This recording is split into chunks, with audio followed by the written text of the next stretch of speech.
तो बताए गए कुछ इन 4-5 तरीक़ों से आप अपनी जो पौधा है उसका 100% जमाव ले सकते हैं और बहुत ही कम समय में जो साथियों आपकी धान की नर्सरी है, पौध है, वो तैयार होगी और शुरू के जो उसके खतरे वाले 5-6 दिन हैं वो बहुत अच्छे तरीके से गुजर जाएंगे। कोई कैसी भी दिक्कत, कोई कैसा भी झटका आपकी पौध में देखने को नहीं मिलेगा। साथियों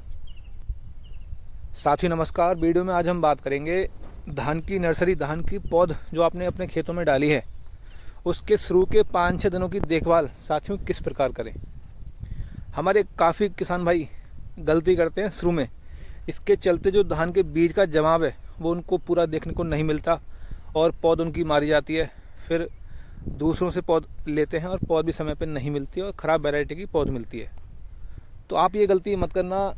शुरू के जो 5-6 दिन हैं वो साथियों बहुत अहम रोल अदा करते हैं धान की पौध में, ठीक है।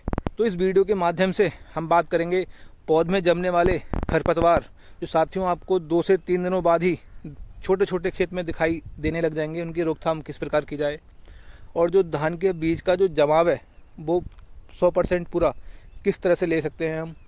और दूसरा, जो हमारी पौध है धान की नर्सरी में डाली है उसमें जो दूसरी सिंचाई है साथियों हम कब लगाएं। यही कुछ ऐसे सवाल हैं जिनको लेके हमारे काफ़ी किसान भाई गलती करते हैं, इसके चलते जो उनकी धान की पौध है वो मारी जाती है या उनका जो जमाव है वो उससे प्रभावित होता है, नष्ट हो जाता है। तो वीडियो शुरू करने से पहले अगर अभी तक आपने डॉक्टर एग्रीकल्चर यूट्यूब चैनल को सब्सक्राइब नहीं किया है तो अभी करें। अपनी इस वीडियो को भी ज़्यादा से ज़्यादा हमारे लोगों तक पहुँचे जिससे कि उनको भी इस वीडियो का फ़ायदा पहुँच सके। चलिए वीडियो को शुरू करते हैं। तो साथियों सबसे पहले बात कर लेते हैं खरपतवार की। पौध में जमने वाले खरपतवार की रोकथाम साथियों किस प्रकार करें। दवा आती है पायराजोसल्फरान, यूपीएल कंपनी की साथी के नाम से बहुत मशहूर दवा है। इसका 20 ग्राम का जो पाउच है वो लगभग 1 बीघा मतलब कि 20 से 25 से 30 किलो बीज के लिए पर्याप्त है साथियों।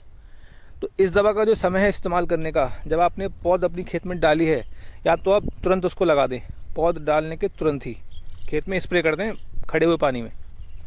और इसका दूसरा जो तरीका है, आप शुरू में इसकी दवा नहीं डाल पाए तो 72 घंटों के अंदर अंदर मतलब से 3 से 4 दिनों के अंदर अंदर आप इसका जो है मिट्टी में मिला के या रेते में मिला के अपनी पौध वाली जगह में साथियों छिड़काव कर दें, मतलब मिट्टी में मिला के इसको बखेर दें, ठीक है। तो आप देखेंगे हमारे जो पौध में जमने वाले खरपतवार हैं वो साथियों निकल के नहीं आएंगे। ये जो दवा है सिस्टेमिक दवा है, जमने से रोकती है जो हमारे खरपतवार है उनके लिए। तो बहुत ही शानदार इसके जो रिजल्ट हैं देखने को मिलते हैं। इसका कोई कैसा भी साइड इफेक्ट आपकी पौध पे आपको देखने को नहीं मिलेगा साथियों। अक्सर होता क्या है, हमारी जो नर्सरी है, जो हमारी पौधा है उसमें अगर खरपतवार निकल आए तो जो आपने धान का बीज डाला हुआ है वो साथियों अच्छे से जमाव नहीं ले पाता या आपकी जो पौधा है वो बढ़िया तरीके से तैयार नहीं हो पाती, जिसके चलते जो आपकी पौध की शॉर्टेज है आपको देखने को मिलती है, पौध में कमी देखने को मिलती है। तो बताई गई दवा के सहारे आप जो खरपतवार हैं उन पे 100% नियंत्रण साथियों पा सकते हैं। साथियों वहीं अब अगर हम बात करें धान की नर्सरी में पहली सिंचाई कब लगाएं। हमारे काफ़ी किसान भाई गलती करते हैं जिसके चलते जो उनका धान का बीज है वो जमाव तो ले लेता है नर्सरी में, पौध में, लेकिन गलत तरीके से सिंचाई करने पर या गलत समय पे सिंचाई करने से जो उनका अंकुरण हुआ बीज है, मतलब जो बीज में जमाव आ चुका है कुछ इस प्रकार से, वो साथियों नष्ट हो जाता है गलत तरीके से सिंचाई लगाने से। तो आप ऐसी गलती ना करें। जो सही तरीका है इसका सिंचाई लगाने का, पौध डालने के 3 से 4 दिनों के बाद, मतलब कि जब तक आपकी जो धान का बीज है वो कुछ इस प्रकार से खेत में जमाव ना ले ले, जो आप देख पा रहे हैं हल्का हल्का जो जमाव है, अंकुरण है, वो साथियों बीज का हो चुका है। तो इसके बाद ही आप अपने खेत में जो सिंचाई है पहली नर्सरी में धान की पौध में, वो साथियों आपको लगानी है। इससे होगा क्या, आपका जो धान का बीज है वो बिल्कुल भी नष्ट नहीं होगा। अगर थोड़ा बहुत पानी ज़्यादा भी लग गया तो साथियों जो आपके बीज हैं वो झेल जाएंगे, ठीक है, अंकुरण मारा नहीं जाएगा आपका। और दूसरी आपको जो बात ध्यान रखनी है, हमेशा जो पानी लगाएं अपनी पौध में वो साथियों शाम के समय पानी लगाएं 4 बजे के बाद, दिन के 4 बजे के बाद, ठीक है। रात के समय में जो ज़मीन है वो पानी सब नीचे पी जाएगी, पानी खेत में खड़ा नहीं होगा। अक्सर होता क्या है, जून का महीना चल रहा है, इसमें दिन का जो तापमान है काफ़ी तेज़ रहता है, तो पानी गर्म होने की वजह से अगर पानी खेत में खड़ा रह गया पौध में, तो पानी गर्म होने की वजह से जो धान के पौधे हैं जो जमाव आ चुका है वो साथियों नष्ट हो जाएगा। तो ऐसी गलती ना करें, हमेशा शाम के समय पानी लगाएं या रात में पानी लगाएं, तो कोई कैसी भी दिक्कत आपको नर्सरी में देखने को नहीं मिलेगी साथियों। वहीं अब अगर हम बात करें धान नर्सरी के शुरुआती 5 से 6 दिनों की देखभाल, तो साथियों अक्सर होता क्या है, जंगल में चिड़िया वगैरह रहते हैं तो वो काफ़ी हद तक देखा जाता है कि जो दाने आपके पड़े हुए हैं धान के, वो साथी उनको चुग जाते हैं, उनको खा लेते हैं। वो थोड़ा ध्यान रखें इस बात का भी कि पक्षी आपके खेत में आके दाने ना चुग जाएं, धान ना खा लें, ठीक है। इससे भी जो कई बार हमारे किसान भाई की शिकायत रहती है कि साहब पक्षी दाने चुग गए थे, उससे हमारी जो पौधा है वो कम हो गई थी।